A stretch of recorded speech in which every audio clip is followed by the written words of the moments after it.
Hello, folks. I'm doing a little segment on hurricane preparation, also the safety aspect after the hurricane's already hit. I want to show you what the hurricane can do. It can do some crazy things. I've been through about 10 of them. I've seen stuff that's almost impossible to believe.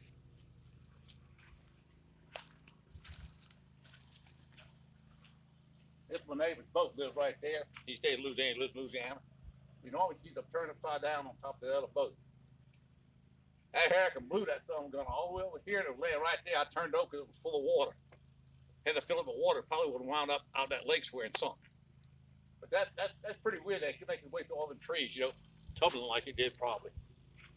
So I'm gonna go up on the back porch. I'm doing a little talking about preparing for a hurricane and what you need to do safety wise with generators and stuff after a hurricane.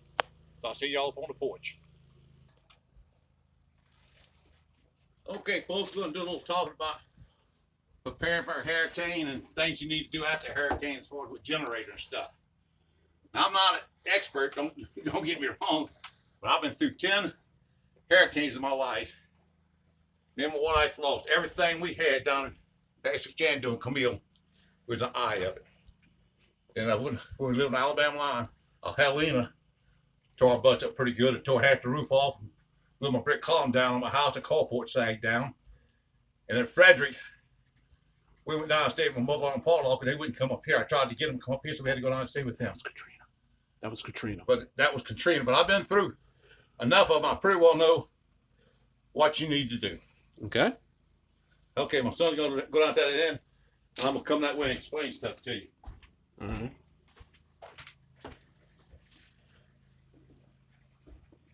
One thing you need to do, okay?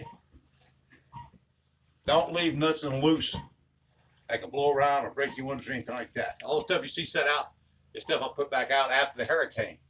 You notice I have all my grills, they're tied down, but they can't go nowhere. And that's just a safety precaution. Everything can flip, roll, and bust a window and tell them what. The other thing I want to speak about is extension cords.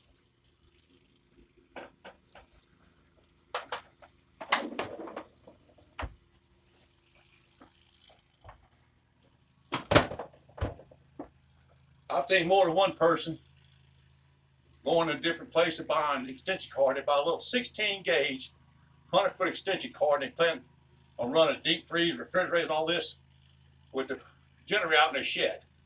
Folks, it won't work. You're going to burn your stuff up. A 16 gauge, 100-foot cannot carry enough amperage to run what you need to run, and all you're going to do is damage it. I stopped the fellow that day. He was in a particular place, had a 100-foot extension cord, 16. I asked him what he was going to do with it. He said, well, I bought me a generator, I put it out there in my shed, I'm going to run everything in my house on it. I said, be lucky if it'll run a fan. You need a good extension cord. Now, I like to make my own.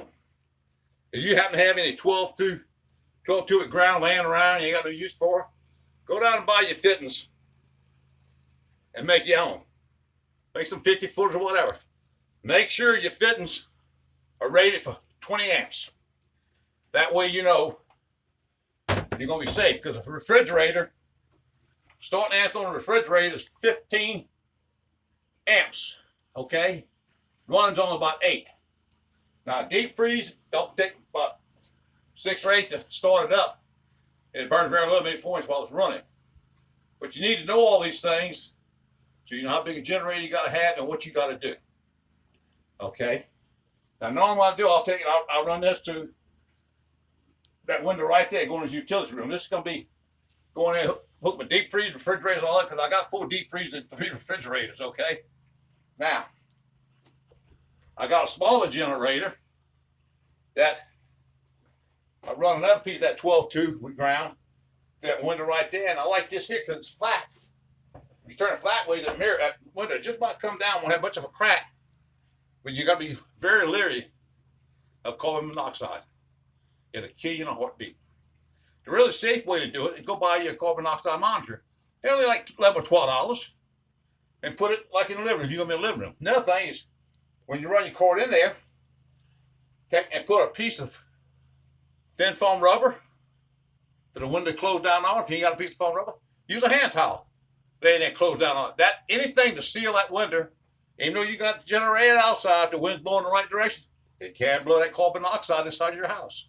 Or the gas fumes, which ain't good for you And either. that's critical, because a lot of people die every year from the things, because Yep. they don't know any difference. There was one guy cranked his generator up in his living room, and they found him dead. Hey, you can't do that, folks. Okay? Like I said, I make my own extension cords most of the time. And I got some regular, smaller extension cords. But as long as you got good extension cords going to within 6 to 8 feet of what you're going to run, you can use a little bit smaller extension cord. Okay? Now, I'm going to buy me another generator. Now, this one's done by anything I need to do. It's a 3600. Yeah. I crank it every 2 months. I've had it for 5 years. I crank it every 2 months. If you want your generator to run when you get ready to crank it, you better crank it every 2 months. I crank it, I'm running it. Most of them I plug that fan in because you want to energize the generator part too. After it runs about 15, 20 minutes, I shut the gas off going through the carburetor. I let it run till it burns all the gas out of the carburetor. Another thing you need to do, keep this sucker full of gas. If it's not full, it gives it room for condensation. Next thing you know, you got water in your gas. As long as you keep that thing full, 99% of the time you won't get no water in your gas. All right? Also, you got to look and see what your plug is rated at, okay? Mine are rated at 13 amps. Well, a good size refrigerator starting up is going to pull 15. Now, this run don't pull that much. That's 6, 7, 8 amps. But the starting amps is what's going to get you. That's why I'm going to go buy me another generator, but I'm going to buy a bigger one. I'll put this one through the window and use that to run the TV and stuff like that. But I'm going to have a bigger one. I'm going to have about a 5500 or something where I can run both deep freezer and refrigerator at the same time. All right. I looked up, and most of your appliances, if you look on them, you'll find out how many watts it takes to run or how many amps it takes to run it. And the way you can figure that out, it takes 1,000 watts to equal 10 amps. So if it says it takes 1,000 watts to run it, you know it's going to take 10 amps, so make sure you got a generator that's rated for 10 amps or more. And I can't stress enough about that carbon monoxide now. Be sure and seal them windows. And you see, mine's out here on the porch. The only place I run a carbon to that window over there. I got a little piece of foam rubber I bought down Hobby Lobby, cut, and I keep it stored away. It fits there and seals that window down tight. There's no way anything can get through it. So I'm stressing safety big time. And like I said, I'm almost telling you, when you buy a generator, a lot of people buy them, run them during a hurricane. It ain't run again 6, 7 years until another hurricane hits them. Well, it won't crank. Well, guess what? That non-ethanol gas is what you need to burn. And this still ain't that good now. But if you buy gas with ethanol in it, it generates water for some reason, whatever. Anyway, it will eat the seat up in your carburetor. And it don't take long. That's why you got to turn the gas off and run it till the generator stops. That way you burn all the gas out of your carburetor. And I always put a little additive in there too. I always put a little gas treatment in there. Every time I little add, I put just a little bit, just be on the safe side. I've had that thing for 6 years. I come out here, I can turn it on, I can turn the gas on, wait a few minutes to get to the carburetor, put the choke on, and one pull, she's gone. It'll never take no more than one pull. I've had it a long time. So when I need it, I know baby doll is going to run for me. I'm trying to see if I can think of anything else I need to tell you. The other thing, like I said, small extension cords, you got to be awful careful with them. You use like a piece of good heavy, got a good heavy extension cord to get within 5, 6, 7, 8 feet of your deep freezer or your freezer. You could probably use a 14 gauge maybe. But what you need to do is just every now and then go around there and just fill that cord. If it's getting hot, it's too small. It's generating heat. You're not getting the amperage you need, and you can cause a fire and you can burn your appliance up. See if I can think. What else I need to talk about? Filling up jugs of water. Make sure you got plenty of water. Oh, yeah. 2 liters.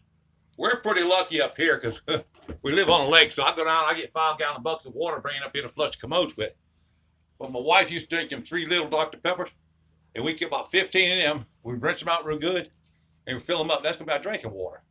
And then I'll take my well off. Before we lose power, I'll fill up a couple of big ice chests because we don't know how long we're gonna be without power. This time here, it was back on the next day at 1 o'clock. But after Katrina, how many days was it? Well, after Katrina up here, I was 7 days without power. A week, and we had neighbors that went 6 days without power this Oh, yeah. time. But one thing about it, when you got a lake like this, hey, you can eat down there at night, put your bottle of dishwater detergent on the pier, on the walkway, a bar of Dove soap, Irish soap, because it floats. Get out there on a launch ramp, water about that deep, put your lounge chair and sit down, get out there with one of them cold springs that's bubbling up, like somebody spraying ice water, and sit right there and take you a good shower.